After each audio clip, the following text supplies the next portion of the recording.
നമസ്കാരം. ഇന്നത്തെ പ്രധാന വാർത്തകൾ. ശുഭചരിത്രം. ഫ്ലോറിഡ.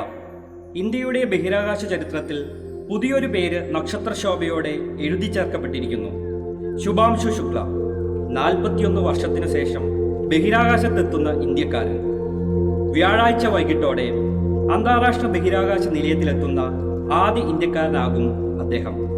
ശുഭാംശുവും സഹയാത്രികരായ Peggy Whitson USA, Slawosz Uznanski Wisniewski Poland, Tibor Kapu Hungary എന്നിവരുമായി സ്പേസ് എക്സിന്റെ ഫാൽക്കൺ 9 റോക്കറ്റ് US-ലെ ഫ്ലോറിഡ കെന്നഡി ബഹിരാകാശ കേന്ദ്രത്തിൽ നിന്ന് ഇന്ത്യൻ സമയം ബുധനാഴ്ച ഉച്ചയ്ക്ക് 12:01 കുതിച്ചുയർന്നു. ഉത്തർപ്രദേശിലെ ലക്നൌവിൽ ശുഭാംശു പഠിച്ച മോണ്ടിസോറി സ്കൂളിന്റെ ഓഡിറ്റോറിയത്തിലിരുന്ന് അദ്ദേഹത്തിന്റെ അച്ഛനമ്മമാർ നാട്ടുകാർക്കൊപ്പം ഈ ചരിത്ര മുഹൂർത്തത്തിന് സാക്ഷികളായി. ആക്സിയം 4 എന്നാണ് ദൗത്യത്തിന് പേര്. പുറപ്പെട്ട് 10 മിനിറ്റിൽ ഡ്രാഗൺ പേടകം ഭൂമിയെ ഭ്രമണം ചെയ്യാൻ തുടങ്ങി. 200 കിലോമീറ്റർ ഉയരെ ഡ്രാഗൺ ഭൂഭ്രമണ പഥത്തിൽ എത്തിയതോടെ ശുഭാംശു പറഞ്ഞു, അതൊരു ഗംഭീര യാത്രയായിരുന്നു.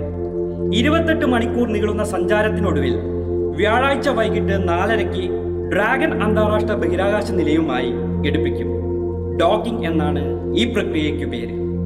14 ദിവസം മൂവരും നിലയത്തിൽ പരീക്ഷണ നിരീക്ഷണങ്ങളുമായി കഴിയും.